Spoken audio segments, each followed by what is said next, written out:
¿Cómo están todos? Bienvenidos a otro episodio de la Arboleda Sagrada.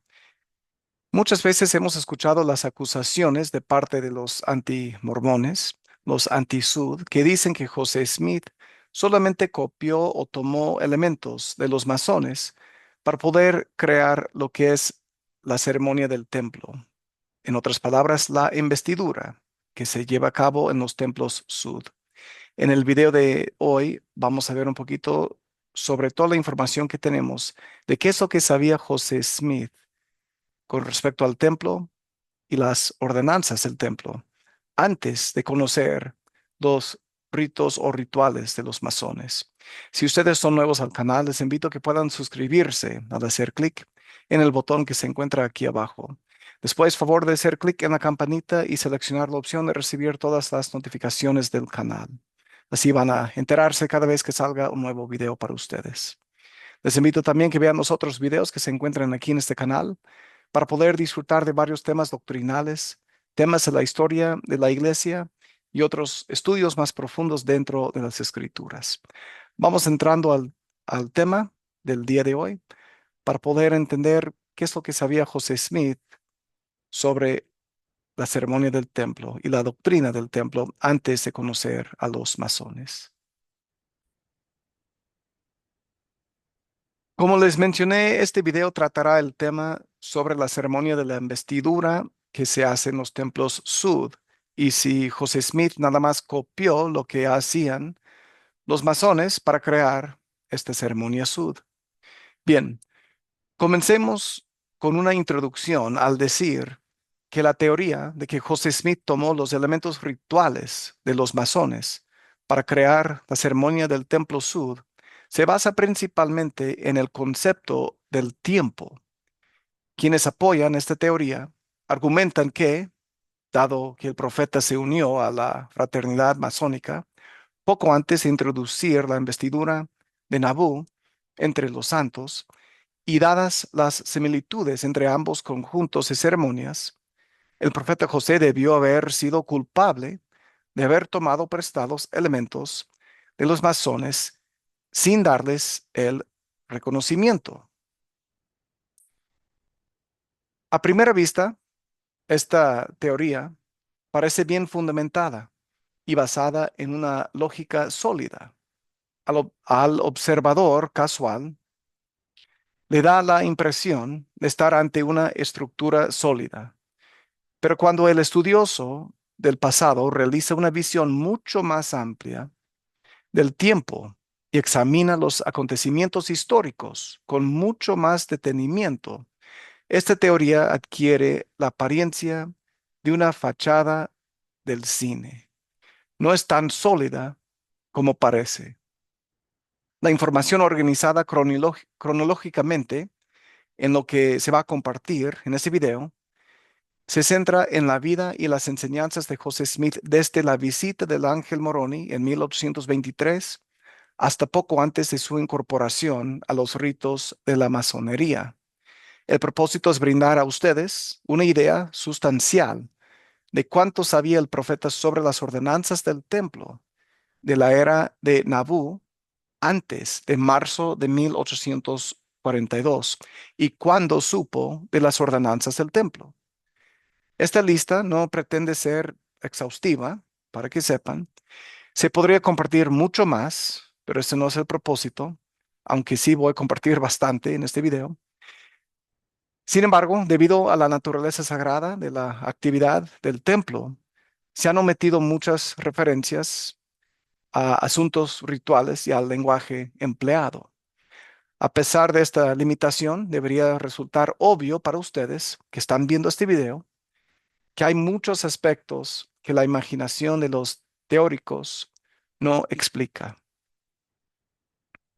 En 1823, José Smith recibió la visita de un ángel de Dios llamado Moroni, y ese mensajero celestial le enseñó al profeta muchos conceptos relacionados con el templo, todos ellos directamente relacionados con la obra a la que el Señor le había llamado. El profeta aprendió de este ángel sobre la venida del Señor a su templo, sobre el convenio, sobre los hijos de Leví o sacerdotes del templo y sobre una ofrenda que ellos presentarían en el santuario del Señor. Pueden ver Malaquías 3, 1 al 4, por ejemplo. José también se dio cuenta de que Elías el profeta de alguna manera iba a revelar el sacerdocio y que en los últimos días habría un enfoque en las promesas hechas a los padres, como indica Malaquías 4, 5 y 6.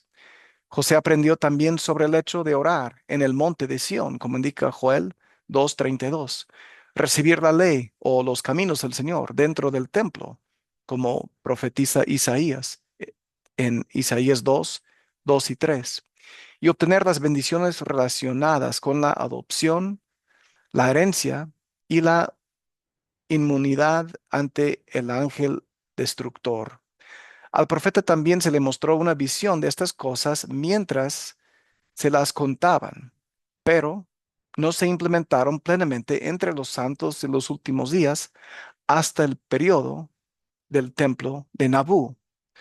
Todo lo que les compartí, hermanos, en la diapositiva anterior, viene de los periódicos Times and Seasons, volumen 3, número 12, el 15 de abril de 1842, la página 753.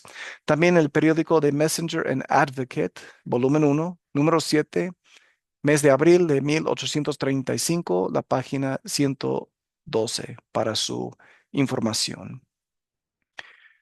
Muy bien. El 15 de mayo de 1829, José Smith recibió el sacerdocio de Aarón o el antiguo sacerdocio del templo de los levitas. Pueden examinar ustedes Éxodo 40, 12 al 15, números. Agregué una 3 que no debería estar ahí, pero es el libro de números 8, 9 al 15. Recibió este sacerdocio del ser resucitado Juan el Bautista, quien era sacerdote del templo, como podemos ver en Lucas 1:5, versículo 13 también. Además, el Times and Seasons, el periódico, volumen 3, número 19, 1 de agosto 1842, las páginas 865, 866. El registro histórico nos informa, José dice, recibimos bajo su mano el santo sacerdocio, y él dijo, sobre vosotros mis consiervos, en el nombre del Mesías, confiero este sacerdocio y esta autoridad que permanecerá sobre la tierra, para que los hijos de Leví aún puedan ofrecer una ofrenda al Señor en rectitud. Messenger and Advocate, volumen 1, número 1, octubre 1834, la página 16. Véanse también Doctrina y Convenios 13. Así se cumpliría la profecía pronunciada por el ángel Moroni que visitó a José Smith en 1823. El sacerdocio de Melquisedec también fue conferido al profeta en 1829, un sacerdocio que fue conferido a los reyes del antiguo Israel cuando fueron iniciados en los recintos del templo en el monte Sión. Pueden ver Salmos 2:6 y 110:4. En los años 1829 y 1830, José Smith produjo dos textos de las escrituras que contenían numerosos elementos rituales que resultarían familiares para quienes recibieran la investidura de Nabú. Los capítulos 2 al 6 del libro de Mosía, los capítulos 11 al 18 del libro de Tercer Nefi y los capítulos 2 y 3 del libro de Éter deben compararse entre sí para ver el patrón relevante que se repite en el libro de Mormón. De ahí, este mismo patrón debe buscarse en el capítulo 1 del libro de Moisés, mientras que los capítulos 2 al 6 del mismo libro pueden examinarse para buscar otros patrones que se emplearon en Nabú. En 1834, algunas porciones del libro de Moisés que posteriormente se incorporaron a la liturgia del templo de la época de Nabú se entrelazaron en el discurso sobre la fe número 2. Pueden ver, hermanos, así se llama, discurso sobre la fe, el discurso número 2. Pueden verificar también o revisar Doctrina y Convenios 29, 34 al 35. En algún momento de septiembre de 1830, Parley P. Pratt, quien más tarde sería ordenado apóstol, viajaba a pie tras predicar el Evangelio a un grupo de no mormones o no miembros de la iglesia. Él dijo lo siguiente: el cielo estaba sin nube alguna.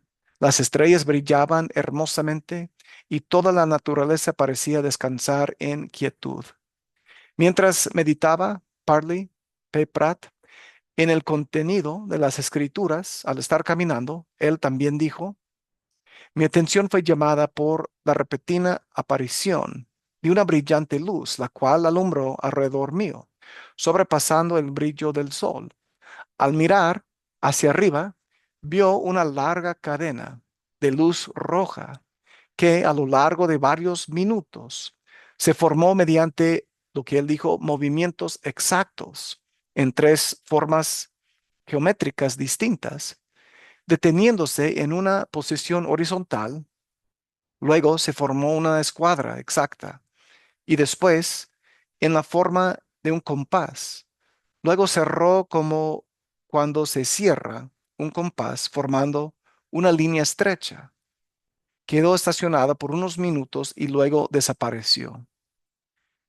Esa cita viene de, del capítulo 6 de la autobiografía de Parley P. Pratt, y él termina diciendo o atribuya Parley el origen de esta visión al Señor.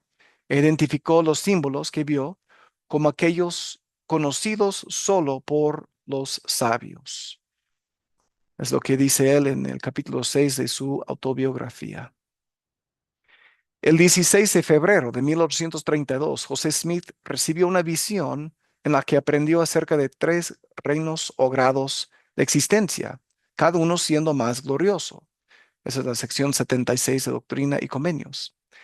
También se dio cuenta de que el grado más alto o celestial, donde se encontraba la presencia de Dios, versículo 62, estaba relacionado con el monte de Sión, es decir, el monte del templo en el Antiguo Testamento, y la ciudad del Dios viviente, que es el lugar celestial, el más santo de todos, versículo 66. Una clara referencia a la ciudad cúbica o lugar santísimo del cielo del Nuevo Testamento. Además, se le informó a José que las personas que residieran allí serían selladas por el Santo Espíritu de la promesa, como indica el versículo 53, y obtendrían la membresía en la iglesia del primogénito, que nos enseñan los versículos 54, 67, 71, 94 y 102. Estos serían reyes y sacerdotes del Altísimo, según el orden de Melquisedec. Versículos 56 y 57. Recibirían la plenitud del Padre, como indican los versículos 56, 71 y 94, que significa que heredarían todas las cosas. Versículos 55 y 59. Incluso la gloria del Padre. Versículo 56. Quien los haría iguales en poder, en fuerza y en dominio. En otras palabras, llegarían a ser dioses. Versículo 58. Además, durante esta experiencia visionaria, se le enseñó al profeta acerca del origen y la naturaleza de Lucifer y sus seguidores. Pueden ver ustedes los versículos 25 al 38 y el versículo 44. Y también acerca de los misterios del reino de Dios, que no es lícito que el hombre los declare, como nos indica los versículos 114 y 115. No debe pasarse por alto una anotación en la revelación de la sección 76 de Doctrina y Convenios. En el versículo 60 se dice que los reyes y sacerdotes del reino celestial vencerán todas las cosas. El 12 de noviembre de 1835, el profeta José Smith enseñó que la investidura asociada con el templo era necesaria para que las personas estuvieran preparadas y fueran capaces de vencer todas las cosas. Leemos eso en el segundo volumen, página 309 del- de la historia de la iglesia, es decir, History of the Church, como se ve en la pantalla. La sección 84 de Doctrina y Convenios fue dada a José Smith los días 22 y 23 de septiembre del año 1832. En esta revelación, el Señor instruyó a los santos que debían establecer un monte de Sión moderno, como dicen los versículos 2 y 32, y también de construir allí un templo, los versículos 3 y 4. Los santos debían llegar a ser hijos de Moisés y de Aarón, versículos 6, 18, 30 al 32 y 34. Y al igual que sus homólogos del antiguo templo, debían ofrecer una ofrenda y un sacrificio aceptables en la casa del Señor, versículo 31. Dado que el Señor especificó en el libro de Mormón que después de realizarse la expiación de Jesucristo, Él no aceptaría más sacrificios de sangre ni holocaustos, como indica Tercer Nefi 9:19, surge naturalmente la pregunta sobre qué tipo de sacrificios y holocaustos serían aceptables para los santos en el nuevo santuario del Monte de Sión. Esta pregunta se respondió en 1841, cuando el Señor dio instrucciones sobre las ordenanzas que se llevarían a cabo dentro del templo de Nabú. Pueden ver ustedes, por ejemplo, la sección 124 de Doctrina y Convenios, el versículo 39 específicamente. Debido a que los sacerdotes del templo del Antiguo Testamento debían usar ropa especial al realizar sacrificios y holocaustos en el altar, como indica Éxodo 28:2, también los versículos 40 al 43 de Éxodo 28. La idea de las vestimentas litúrgicas modernas habría sido relevantes cuando se dio la revelación hallada en Doctrina y Convenios 84, que esa revelación nuevamente se dio en el año 1832. Sin embargo, estos elementos ceremoniales no se implementaron entre los santos hasta el periodo de Nabú.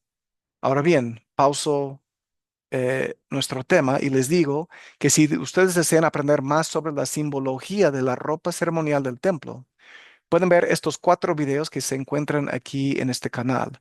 Les recuerdo que en esos videos no se comparte nada que no se debe. Serán instruidos y edificados si desean ver y escuchar bien el contenido de los videos. Ahora bien, sigamos con nuestro tema.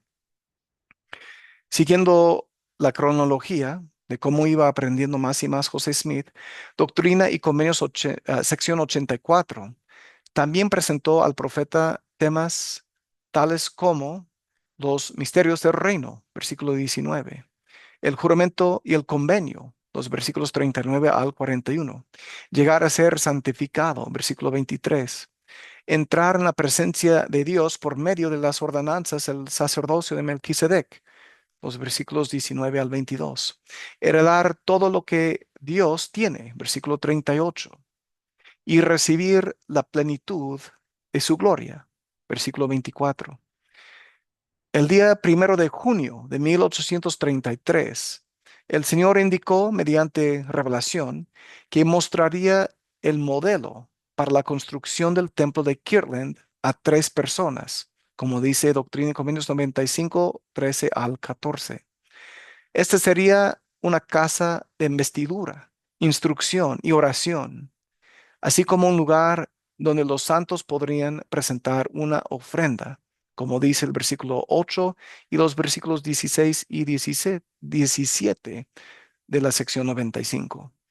El arquitecto del templo, Truman O. Angel, recordó que en algún momento del otoño de 1835, José Smith entró el salón inferior del templo de Kirtland.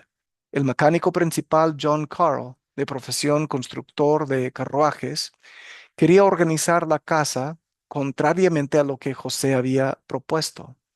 José le respondió que había visto el interior de todos los edificios que se habían construido para el Señor sobre esta tierra y que lamentaba tener que divulgar eso. Durante el año 1833, José Smith estuvo trabajando en una traducción o revisión de los textos de la Biblia en relación con la experiencia del monte Sinaí, que tiene un contexto definido en el templo. Él escribió, y Jehová dijo a Moisés, labra otras dos tablas de piedra como las primeras. Escribiré sobre ellas también las palabras de la ley, según se escribieron primero en las tablas que quebrantaste. Pero no será de acuerdo con las primeras, por cuanto quitaré el sacerdocio de entre los israelitas. Por tanto, mi santo orden y sus ordenanzas no irán delante de ellos, porque mi presencia no irá en medio de ellos, no sea que los destruya. Les daré la ley como la primera, pero será según la ley de un mandamiento carnal, porque he jurado en mi ira que no entrarán en mi presencia, en mi reposo, en los días de su peregrinación. Por tanto, haz como te he mandado. Prepárate, pues, para mañana, y por la mañana sube al monte Sinaí, y allí preséntate ante mí sobre la cumbre del monte. Ese viene de la traducción de José Smith de Éxodo, capítulo 34. Los versículos 1 y 2 podrían compararse todo esto con Doctrina y Comunión 88, los versículos 34, 36, 121 y 123 al 125. Las ideas de entrar en la presencia del Señor en la cima figurativa del monte, mediante las ordenanzas del sacerdocio, basadas en el santo orden, no solo refleja las enseñanzas de Doctrina y Convenios 84, sino que también formó la base de los rituales del templo de Nauvoo en el estado de Illinois. A finales de 1833, Elizabeth Tyler tuvo una visión extraordinaria, se la comparto. Ella dijo, las paredes de su casa se volvieron transparentes y en el espacio abierto que se extendía sobre ella, vio a un hombre sentado sobre una nube blanca, vestido de blanco de pies a cabeza. Llevaba una gorra peculiar, diferente a cualquier otra que ella hubiera visto, con una túnica blanca, ropa interior y zapatos estilo mocasines. Se le reveló que esa persona era Miguel, el arcángel. Poco después, el profeta José Smith llegó a su casa y ella le contó lo que había visto. El profeta le informó que había tenido una visión verdadera y que era del Señor. Él había visto al mismo ángel varias veces. Ese relato viene en el Juvenile Instructor, volumen 27, el número 3, 1 de febrero de 1892, la página 93. Existen otros relatos de personas en la historia de la iglesia anteriores al año 1842 que vieron a ángeles que estaban vestidos con el mismo estilo de ropa. Así que mucho antes de que José Smith conociera a los masones. En marzo del año 1834, la primera presidencia de la Iglesia de Jesucristo, los Santos de los Últimos Días, al continuar escribiendo una extensa epístola a las congregaciones, perdón, a las congregaciones esparcidas, este, por todas las partes de la tierra, ellos señalaron que los santos que se convirtieran en miembros de la iglesia del primogénito recibirían ropa de lino blanco y una corona. Serían hechos reyes y sacerdotes. Se sentarían en el trono del Señor para reinar y también serían admitidos en la fiesta de la boda celestial. Así viene en otro periódico que se llama Evening and Morning Star, volumen 2, número 18, marzo 1834, la página 144.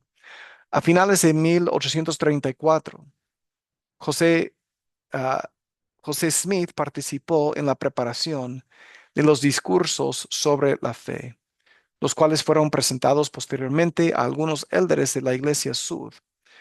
Varios de los temas que se enseñaban en estos tratados teológicos incluían la creación, el jardín de Edén, la serpiente, la caída, un velo que separaba a Dios del hombre, pero a través del cual aún se podía oír la voz del Señor, la instrucción angelical sobre la redención, las prácticas rituales, la obtención del conocimiento de Dios mediante el servicio y la oración, el regreso a la presencia de Dios, la recepción de la plenitud de Dios, es decir, llegar a ser como Él en gloria, la conversión en herederos y la obtención de la vida eterna, siendo necesario el sacrificio para ello. Después de la mayoría de estos discursos seguían una serie de preguntas y respuestas catequéticas. Un participante en la escuela teológica de los años 1835 a 1836, una escuela dirigida por José Smith, dijo que recibió muchas instrucciones buenas preparatorias para la investidura. Ese viene de la autobiografía de William Draper, la página 2, y esa fuente se encuentra en las colecciones especiales de la biblioteca de BYU. Así que, ¿cómo podría este hermano William Draper escuchar de José Smith y saber de estas buenas instrucciones preparatorias para la investidura si José no supiera nada de la investidura en los años 1835-1836? Sigamos. En el año 1835 se introdujo el concepto del matrimonio eterno entre los santos de los últimos días de dos maneras. En una carta escrita por William W. Phelps y publicada en el periódico de la Iglesia, él declaró que la vida terrenal era un tiempo para prepararse para un reino de gloria y que quienes se convirtieran en arcángeles o hijos de Dios en la vida venidera recibirían una consumación de gloria, felicidad y perfección, lo cual incluiría tener un cónyuge en el Señor. Así dice el Messenger and Advocate, volumen 1, número 9, de junio a 1835, la página 130. Cuando se publicó el primer himnario de la iglesia, este incluía una canción sobre el matrimonio que hablaba de Adán y Eva, unidos por el Señor en el jardín de Edén. Concluía con la nota de que la unión es eterna en la perfección de Sión, donde Jesucristo reina. El 16 de enero de 1836, los hermanos fueron lavados con agua para alcanzar un estado de purificación ante el Señor. Luego hicieron convenio de ser fieles a Dios. Mientras realizaban la ceremonia de lavamiento, reflexionaron sobre cómo los sacerdotes de la antigüedad siempre solían lavarse antes de ministrar ante el Señor. El día 21 del mismo mes, los hermanos recibieron una unción con aceite santo y fueron ungidos con la misma clase de aceite y de la misma manera que Moisés y Aarón y quienes comparecieron ante el Señor en la antigüedad. Después de realizar esta ordenanza, los cielos se abrieron para muchos, dice el relato. Bastante de esta información con mucho detalle se encuentra en un estudio de BYU Studies, volumen 12, número 4 del verano 1972, las páginas 416, digamos hasta 419, pero tomé estas citas de estas dos páginas. Ahora, con respecto al hecho de que los cielos se abrieron para muchos, entre ellos el profeta José Smith, él también tuvo visiones. Tuvo una visión específica de la puerta que conducía al reino celestial y de la manera en que el quórum de los 12 apóstoles fueron admitidos a través de ese portal y conducido a la presencia de Dios. Ojo con eso. Vuelvo a repetir, vio cómo el quórum de los 12 apóstoles fueron admitidos a través de ese portal y conducido a la presencia de Dios. José también aprendió durante esta visión que ciertas personas que morían sin recibir el bautismo autorizado durante su vida terrenal podían aún heredar el reino celestial. Pueden ver ustedes Doctrina y Convenios 137, 138, por ejemplo. Pero no se demostró a José en ese momento que el bautismo vicario sería el medio para lograrlo. Brigham Young señaló que las ordenanzas realizadas en el templo de Kirtland eran solo algunas de las primeras ordenanzas o introductorias o iniciatorias preparatorias para una investidura. Eran solo una leve semejanza de las ordenanzas en la casa del Señor en su plenitud. Esa cita viene de Brigham Young en el Journal of Discourses, volumen 2, página 31. El 3 de abril de 1836, José Smith recibió varias llaves del sacerdocio de mensajeros celestiales dentro del templo de Kirtland. Moisés otorgó las llaves del recogimiento de Israel, como indica Doctrina y Convenios 110, versículo 11. El profeta explicó que Dios recoge a su pueblo en los últimos días para edificar una casa al Señor, a fin de prepararlos para las ordenanzas en vestiduras, lavamientos y unciones, etcétera, incluyendo el bautismo por los muertos. Esa cita, si la quieren leer, se encuentra en el Manual de Enseñanzas de los Presidentes de la Iglesia, el de José Smith, las páginas 443, 444. Elías entregó la dispensación del Evangelio de Abraham, como indica el versículo 12 de la sección 110. A esto se le llamó el poder patriarcal de Abraham, el sacerdocio de Abraham y la autoridad patriarcal. En el templo de Kirtland se le dijo específicamente al profeta que este poder estaba relacionado con su descendencia o posteridad.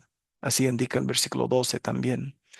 Debido a que este mismo énfasis en la descendencia se encuentra en la redacción del convenio abrámico, que podemos ver en Abraham 2, 9 al 11, se puede concluir que Elías confirió un poder asociado con el matrimonio celestial. La naturaleza eterna en el alcance de esta bendición en particular se pueden ver al comparar Génesis capítulo 22, los versículos 15 al 18, y Doctrina y Convenios 132, los versículos 30 al 31. El profeta Elías, o Elías el profeta, apareció en cumplimiento de la profecía que el ángel Moroni le había recitado a José Smith en 1823 y entregó las llaves para hacer volver el corazón de los padres a los hijos. Así indica el versículo 15 de la sección 110. El profeta aclaró que la palabra volver se lee aquí, que se lee aquí, debería traducirse como ligar o sellar. Y todo esto tenía que ver con los santos actuando como salvadores al monte de Sión. Pueden leer más sobre el tema en el manual de enseñanzas de los presidentes de la iglesia, el de José Smith, las páginas 504 y 505. Ahora bien, José Smith explicó además que poseer el poder de Elías, el profeta, era poseer las llaves de las revelaciones, ordenanzas, oráculos, poderes e investiduras de la plenitud del sacerdocio de Melquisedec y del reino de Dios sobre la tierra, y recibir, obtener y efectuar todas las ordenanzas que pertenecen al reino de Dios, que incluían el poder de sellar a los que moran en la tierra con los que moran en el cielo. Ese viene del libro The Words of Joseph Smith, la página 329. El presidente John Taylor declaró que a menos que Elías haya venido y conferido las llaves, no habría sido revelado cómo administrar en los templos sud después del periodo de Kirtland. Esa cita viene del Journal of Discourses, el volumen 26, la página 109. Brigham Young enseñó que los santos en los últimos días se vieron obligados a abandonar Kirtland y su templo antes de que el santuario pudiera completarse con una pila bautismal y el estilo de investidura de Nabú dado por los vivos y los muertos. Pueden ver igual Journal of Discourses, volumen 2, la página 32 o el volumen 18, la página 305. Cuando el padre del profeta, Joseph Smith padre, dio las bendiciones patriarcales dentro del templo de Kirtland en 1837, dejó en claro que los santos en los últimos días estaban destinados a convertirse en reyes y sacerdotes en Sion. Durante la década de 1830, el padre Smith, José Smith padre, enseñó en varias de sus bendiciones que el monte de Sión era el nombre de la ciudad del gran rey, donde se alzaría un templo con un velo y un trono. Y el Señor Jesucristo no solo visitaría ese edificio sagrado, sino que también administraría la cena sacramental o la Santa Cena de las bodas a los que estuvieran presentes allí. El patriarca Smith declaró, además, que las personas en el monte Sión estarían en un estado redimido y santificado. Vestirían túnicas blancas puras, actuarían en calidad de salvadores de los demás, serían liberados o protegidos, tendrían sus identidades registradas en el libro de la vida, recibirían nombres que se mencionan en el libro de Apocalipsis y se les daría una herencia con conjunción con el convenio de los padres patriarcales. Todo esto viene en lo que son los Early Patriarchal Blessings, es decir, las bendiciones tempranas bendiciones patriarcales tempranas de la Iglesia de Jesucristo de los Santos en los últimos días, en muchas de las páginas de ese libro. El Señor dio una revelación por medio de José Smith el 26 de abril del año 1838, indicando que cada miembro de la primera presencia se le mostraría el modelo para el templo de Far West, Missouri. El Señor advirtió que a menos que el templo se construyera según este modelo en particular, no lo aceptaría. Doctrina y Convenio 115, los versículos 14 al 16. Surge naturalmente la pregunta de por qué sería necesario dar un nuevo modelo para un templo, dado que el templo de Kirtland acababa de ser dedicado. La respuesta debería ser obvia, que todavía no se había revelado todas las verdades con respecto a la ceremonia y las ordenanzas del templo, que luego sí se revelaron en Nabú. Unos meses después de que el Señor hablara del nuevo modelo, Sidney Rigdon, uno de los consejeros de la primera presidencia, enseñó que el objetivo de nuestra religión es hacernos más inteligentes de lo que podríamos ser sin ella. Y en relación con la idea de que el templo de Far West se usara para la oración, él dijo, una parte de la casa se apartará para un lugar de adoración, donde invocaremos a nuestro Dios para recibir revelaciones, para que mediante revelaciones, visiones, etcétera, podamos obtener ese conocimiento que conduce a la vida eterna. Las revelaciones que se esperaban obtener dentro de este santuario incluían información acerca del futuro de la humanidad, conocimiento de secretos y misterios, y una comprensión de deidades ángeles, dominios, principados y potestades. En una carta escrita por el profeta a la iglesia en general en el año 1842, él dijo que las llaves del reino o poderes del santo sacerdocio que permiten a uno atar o sellar en la tierra y en el cielo, las llaves de Elías, el profeta, habilita al poseedor y no se le dificulta obtener conocimiento de los hechos relacionados con la salvación de los hijos de los hombres, tanto de los vivos como de los muertos. El aspecto de hijos padres, de las llaves de Elías el profeta, todo eso viene en Doctrina y Convenio 128, los versículos 10 al 11, y podrían hacer referencia con la sección a 110, el versículo 15. A mediados de marzo de 1839, el profeta escribió una carta.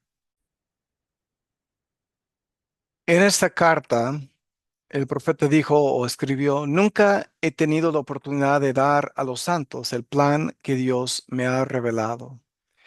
Y más tarde, ese año, enseñó a Parley P. Pratt, uno de los miembros del Quórum de los 12 Apóstoles. Le enseñó muchos grandes y gloriosos principios concernientes a Dios y al orden celestial de la eternidad, incluyendo los conceptos sobre la organización familiar eterna y sobre la unión eterna del matrimonio.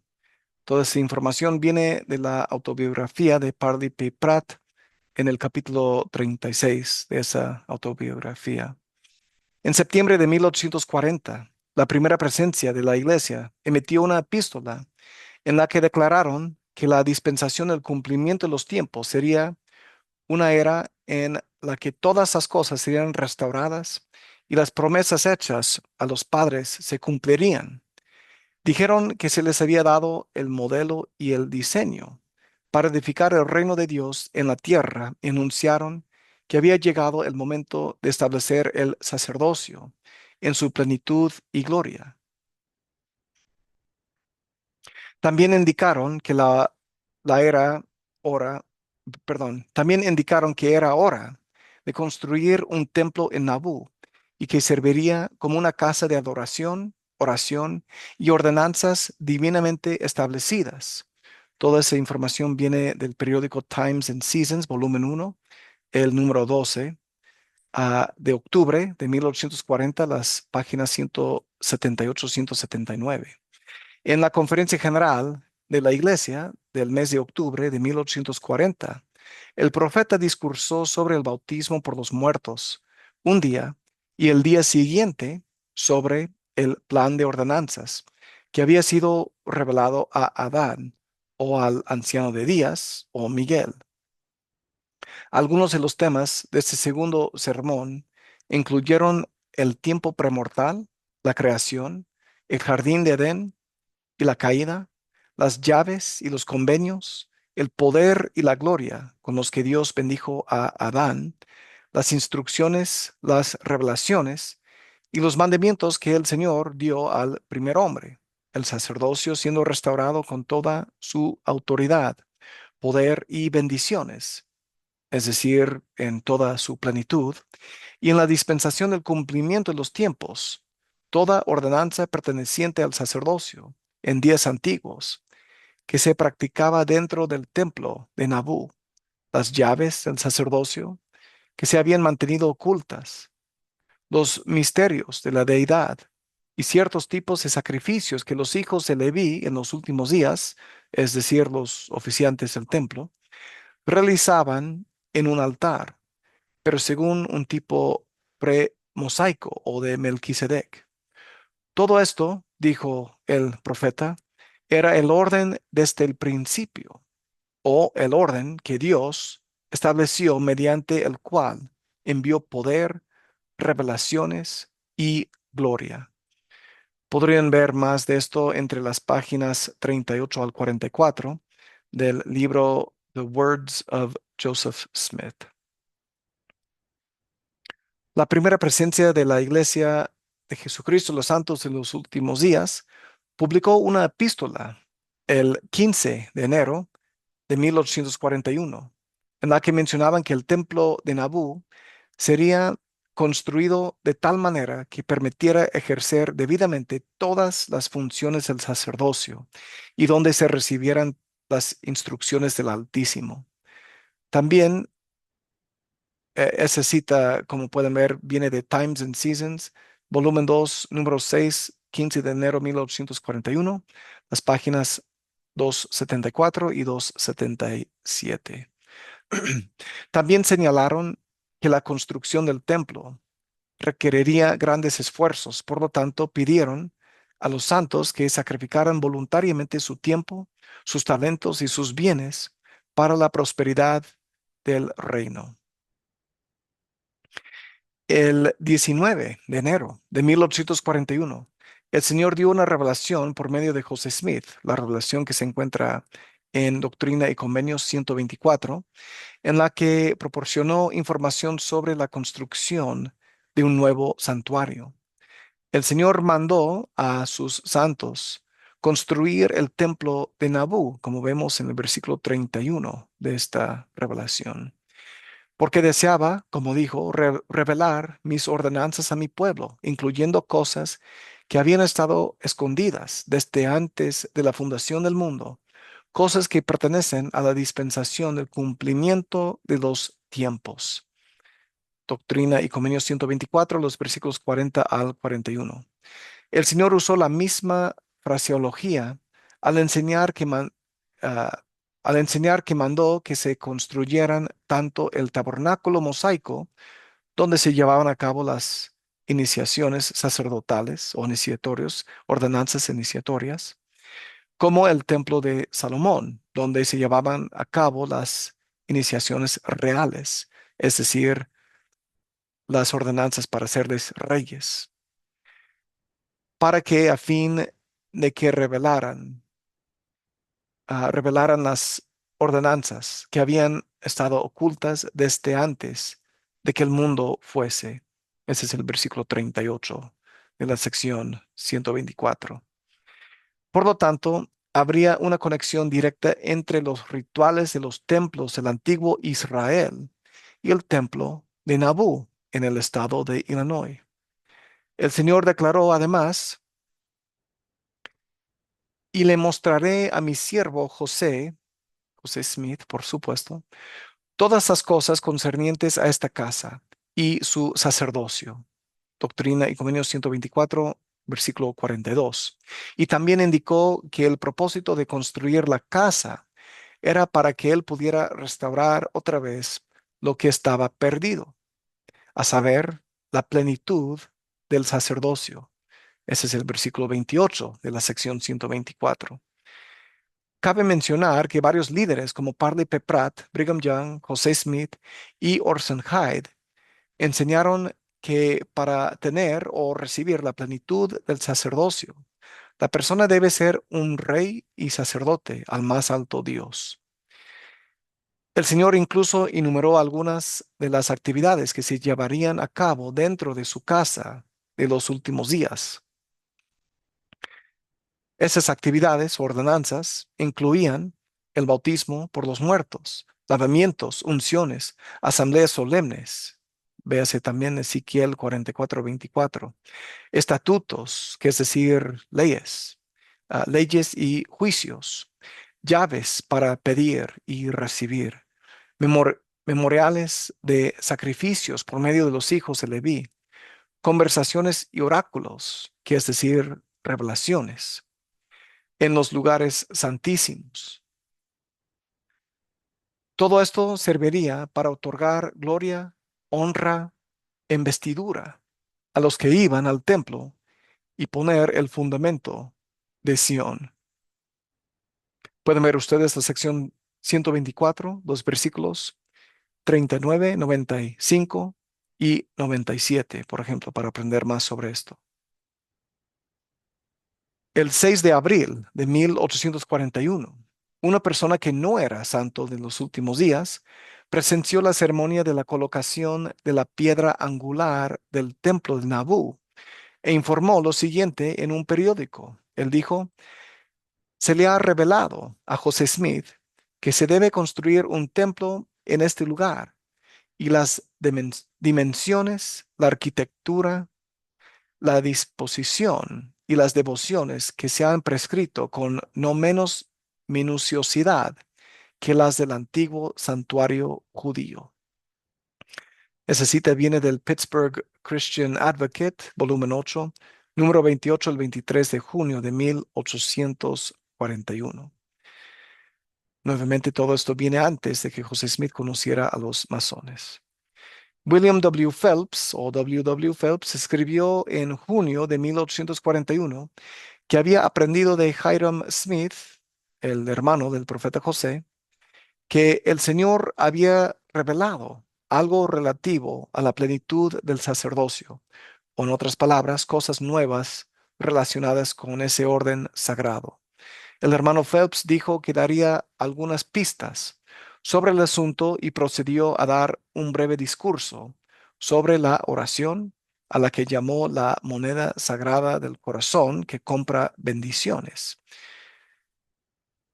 Concluyó su carta citando una sección del libro de Apocalipsis que habla de reyes y sacerdotes que sostienen recipientes de incienso en el templo celestial. El humo del incienso representa las oraciones de los santos. Aprendemos eso en Apocalipsis capítulo 5, los versículos 6 al 10. Pueden ver también Apocalipsis 8, 3, capítulo 8, versículos 3 y 4. Y la cita, lo que les comparto del W. W. Phelps, viene en el periódico Times and Seasons, volumen 2, número 16, 15 de junio, 1841, la página 451.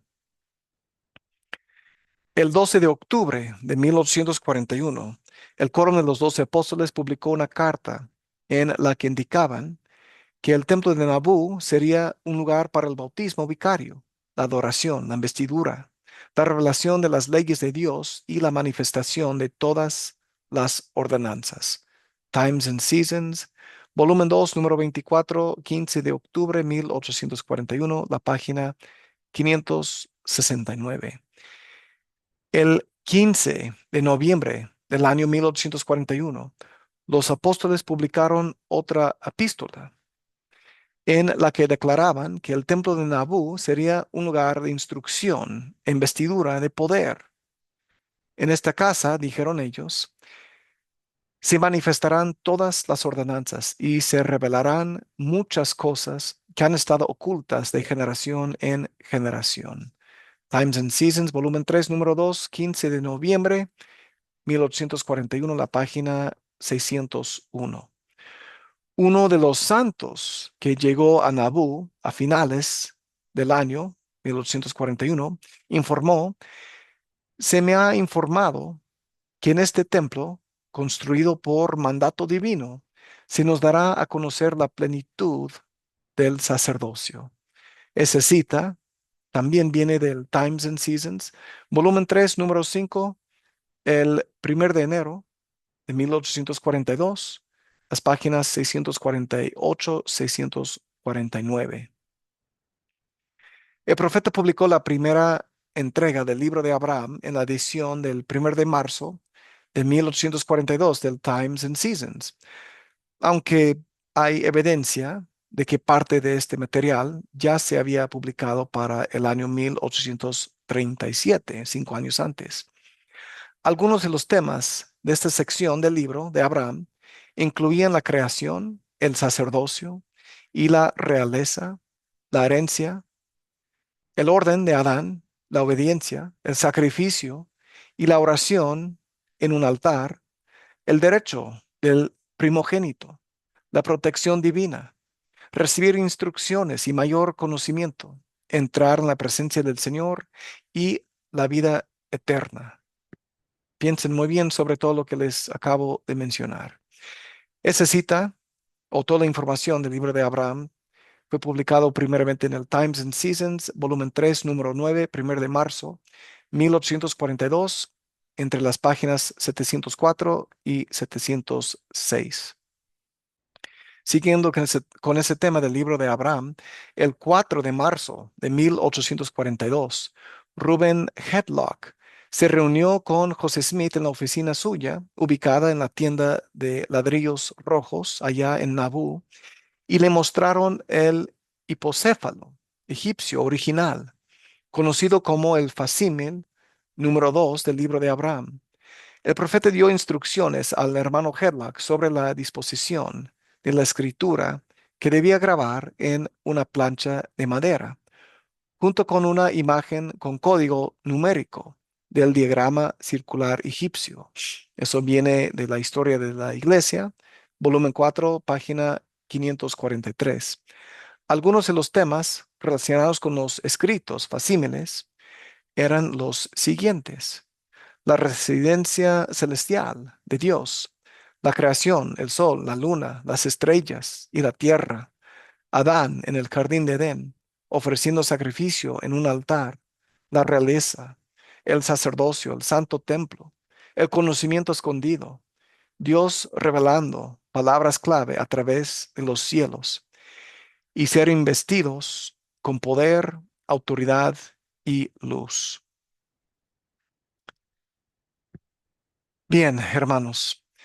Al examinar todos los puntos de la cronología que se ha compartido en este video, resulta evidente que las ordenanzas y doctrinas del templo de la era de Nabú no se materializaron sospechosamente después de que José Smith se convirtiera en masón. Es evidente que el Señor participó en la restauración de la plenitud de las actividades del templo desde el comienzo de la dispensación de los últimos días o la dispensación del cumplimiento de los tiempos. Véanse nuevamente lo que se encuentra en José Smith Historia, desde el versículo 30 hasta el versículo 41, por ejemplo, lo que decía Moroni a José Smith.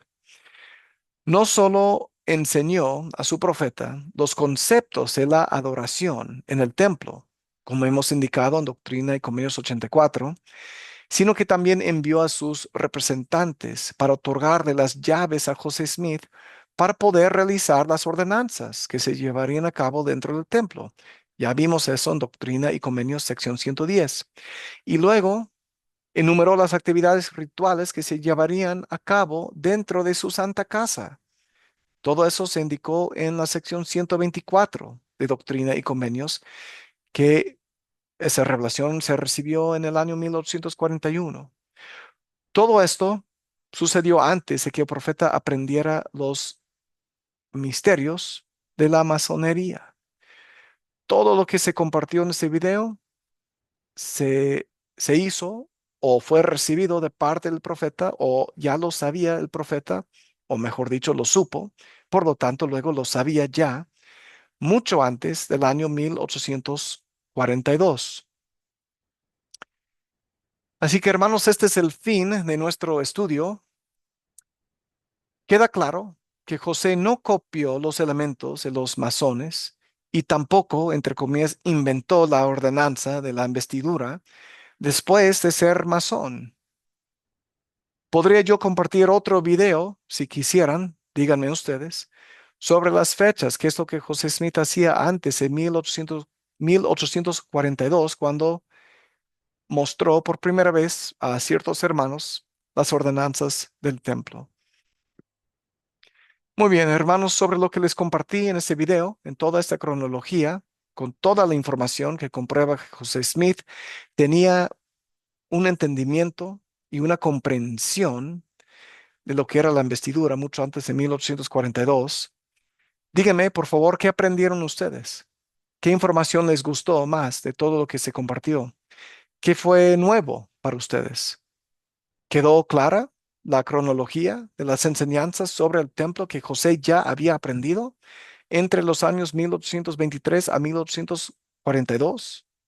Dejen sus comentarios en la sección que se encuentra abajo y favor de compartir este video con los demás para que más personas puedan disfrutar y entender mejor esta cronología y así darse cuenta de cómo las personas equivocadamente acusan al profeta José Smith sobre este tema de, entre comillas, robar o copiar o cosas de los masones o inventar la investidura después de conocer a los masones. Inviten a sus familiares y amigos que vengan al canal, que puedan suscribirse.